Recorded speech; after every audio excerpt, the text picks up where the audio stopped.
Good everyone and welcome to another vlog. Today I get to continue with the lily pads and with a few tips concerning something like this and its distribution.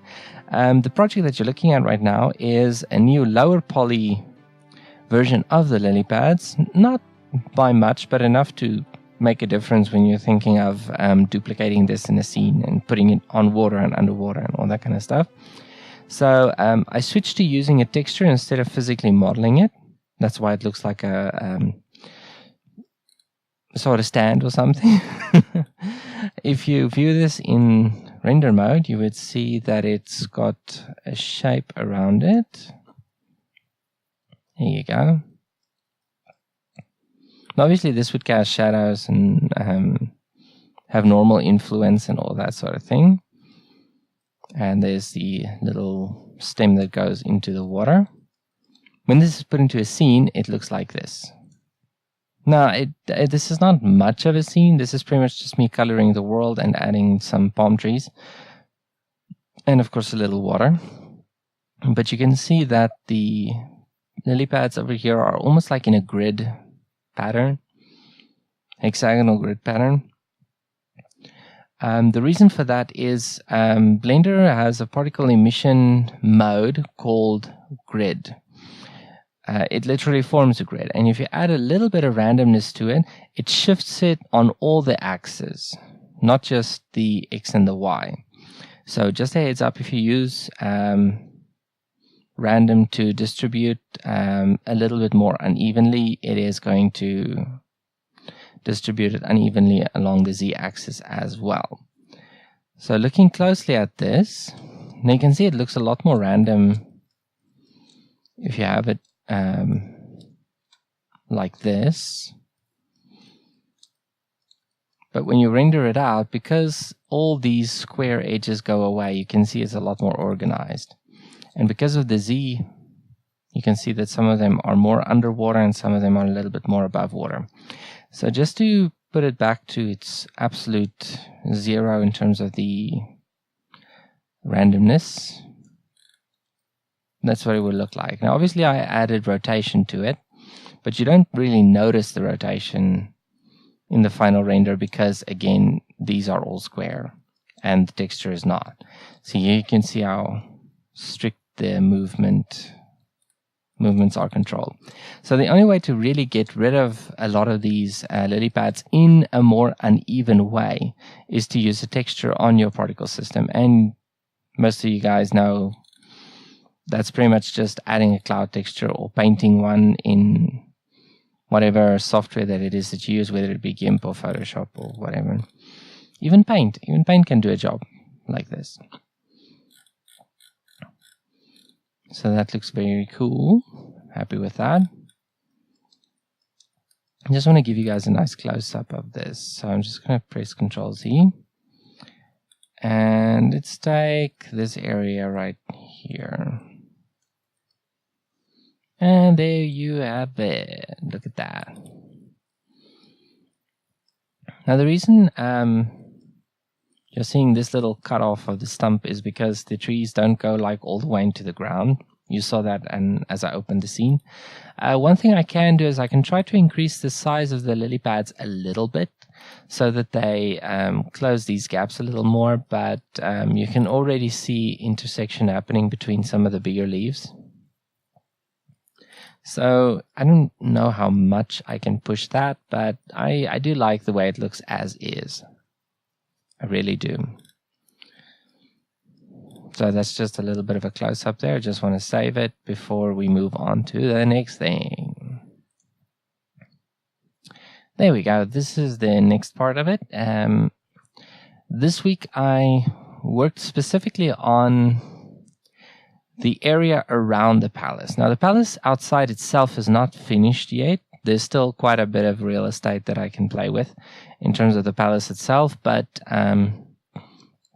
the environment is pretty much finished already. I added a lot of landscapes, a lot of textures, buildings, palm trees, that sort of thing. And I started adding animals. I was hoping to finish adding sheep and goats and possibly at least one type of servant yesterday, but I only got to finish the goat and add the goat, and I was still rendering an animation which unfortunately didn't finish, but I'm going to show you what I have so far. It's pretty much just like a flyover of the goats, but yeah, you'll see that in a bit. So this is the goat finished. Yeah, it was modeling it from scratch, and then it was coloring it, and there's a solid render of it. As you can see, it's very low poly. You can see all the edges are very jagged, which is not bad. It really makes the performance a lot higher, and this enables me to, for close-ups, simply adding like a subdivision modifier to the goat. And here you can see them standing around. What I did was I felt led to add some variation. So I added 2 goats that were head down eating, and 2 goats that were up, looking up and chewing. But I offset each one's timing so that even the ones that are eating don't look exactly the same, and the same for those that are head up looking ahead of them.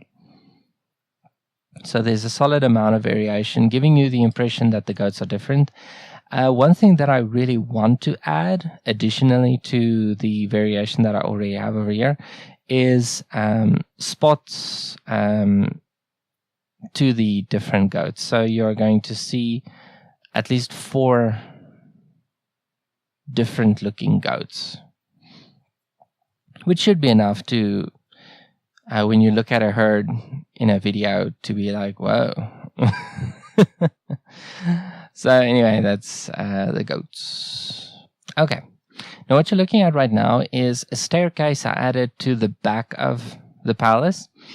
You can see that the palace is actually comparatively quite small to these stairs, and that bothered me for a very long time while working on this during the week.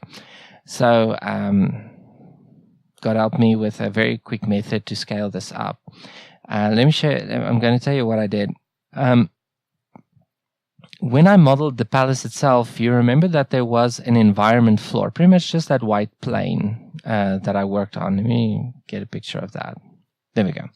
This plane over here. I called this environment plane just so that the palace wasn't just floating in midair. It will look a lot neater if there's a surface underneath it.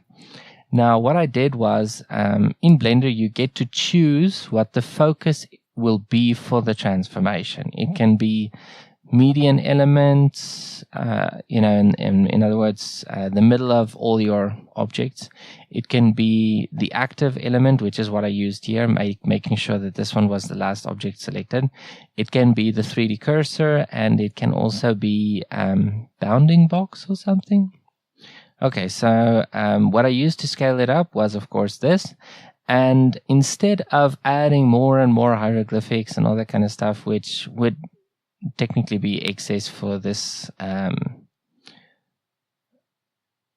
this use of the palace, I added a few white walls so that it would just be rounded off a little bit better. So for example, instead of adding a special unique hieroglyph on the inside of the palace wall over here, I would I just made it flat white because it's just it cut off.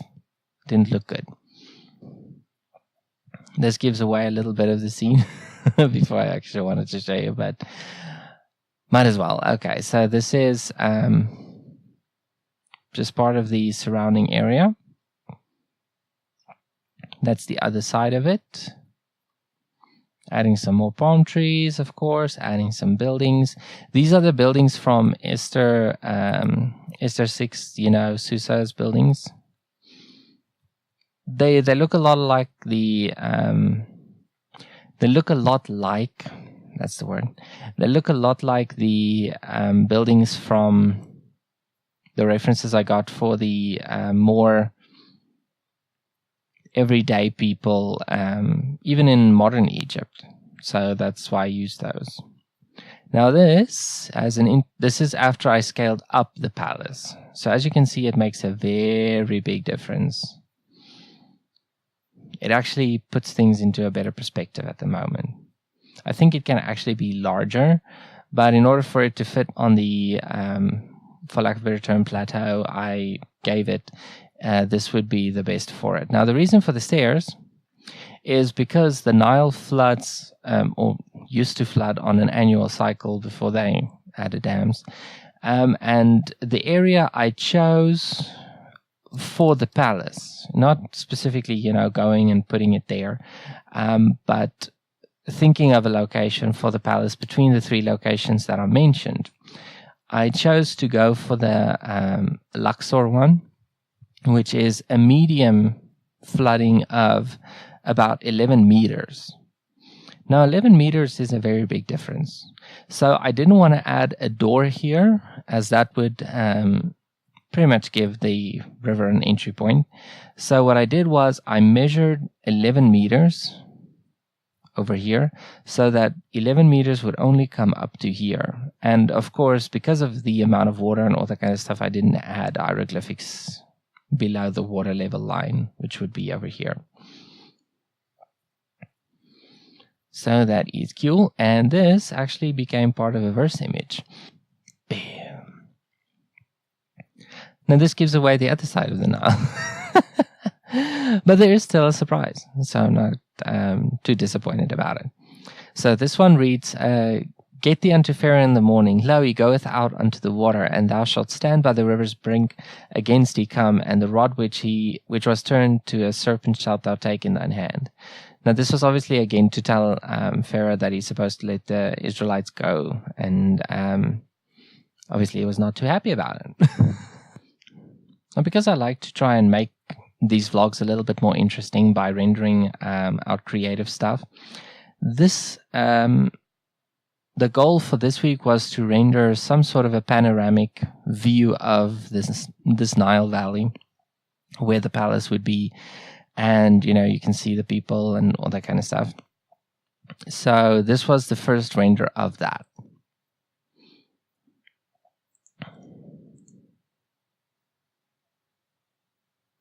As you can see, there's a lot of flickering going on here. Now, the reason for that is not the buildings themselves overlapping. It's because of the clipping distance. Now, the clipping distance is pretty much how far the camera can see, where its view starts and where its view ends. And unfortunately, because of the scale of the scene, the clipping distance has to be huge, absolutely huge. I think it was approximately 45,000 with the render I'm going to show you a little bit later. So it is a lot. It really is a lot. But I also rearranged the buildings by, instead of using the jitter method, which intersects a lot easier, I used random, which also does intersect, it does, but it's less noticeable. So it's kind of like choosing the lesser of two evils in a way. But I really do appreciate the fact that I am able to use particles to distribute stuff. This beach texture is just a blend texture set to global and scaled quite a lot. So that enables me to just, based on height, physical height, create like a beach that slopes up. So that's very cool. This is the procedural texture from the palm trees. And of course, over that is added 2 normal textures and another blend texture, also adjusted to global height, to create areas that are completely, desert-esque and leave some areas greener. So that is cool. And of course, this is the typical sky dome I add to most of the projects. As you can see in this one, the Nile is still standing still. This was purely just checking the surroundings on a low resolution without anti-aliasing. No, I think I added anti-aliasing. See, you can see that Nile doesn't move. Now this one was kind of funny to me because the Nile moved way too fast. Look at that. Looks like the whole thing is in forward. You can see how fast the water is really moving when you see this turnaround, and you can see it against the building's bottom side.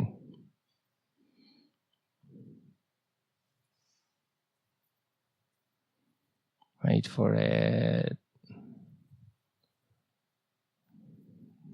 There. Almost looks like signal interruption. As you can see, the palace in this one is still very small. So obviously I had to do some speed testing on the Nile. So that's up next. Now with this speed test, I was very happy. As you can see, it's not moving too fast and it's not moving too slow. Unfortunately, I can't claim that this was the, my first try at getting the Nile speed correct. It was not. But as you use Blender, you often lose that sense of everything is so precious, you got to keep everything. So you just overwrite your tests a bunch of times. These buildings over here also got their textures refined so that they're not so stretched, but that they still give a kind of a sense of a texture to the buildings themselves. The only downside is that the building bottoms are not long enough. So they tend to float across the surface if the buildings are a little bit big for the spot that the computer decides to put them on. You can see for this one that it was just about long enough, but this one is kind of floating above the ground. But I don't think most of you would have noticed if I didn't say that. So yeah, just the little details that I can't do anything about. I can go and extend the building bottoms, which I'll probably do, but above that or beyond that, there's not much I can do about the placement. If I try to place them manually, I can guarantee you I will not be able to add nearly as many buildings as I have at the moment. And here you can see the goats are added. I also added some pyramids. Interestingly enough, I didn't know this. That old song, which I will link in the description. I think it's called You Belong to Me. I don't remember who sang it. He specifically sang a lyric that says that, or suggests that you can see the pyramids from the Nile. And I wasn't so sure about it because pretty much all the images that I could find of the pyramids, you mostly saw desert. You did not see the Nile. The irony is that from the angle that you see the desert and you see the pyramids, it's pretty much just behind that the Nile would be. So that was a little bit like, whoa. This is the one that didn't finish.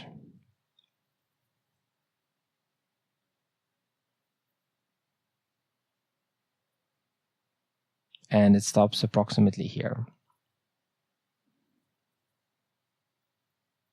Yeah. As you can see around the edges, the clipping distance is still causing me a little bit of drama, but I don't think that will really be noticeable in the final, so I'm not even going to worry about that. Now this animation would run, fly through the goats like really quickly, and then it would fly over the Nile all the way over there to Pharaoh's place there. But unfortunately, it only got to there, which is about 500 frames. It still has about 500 to go to get that, and actually about 400 because the whole animation is only 900 frames. Now, also the clipping distance makes surfaces that are close to each other more likely to intersect. So look over here. You can see that the mouth is coming through. That's again the clipping distance. That the larger your clipping distance is, the larger the scope where the camera has to look is, the more likely shapes are to intersect. I think that this may come down to decimal spaces. I don't know. But it does really drastically reduce your accuracy. So whatever you can do to make your clipping distance smaller, do it. At least for the moment.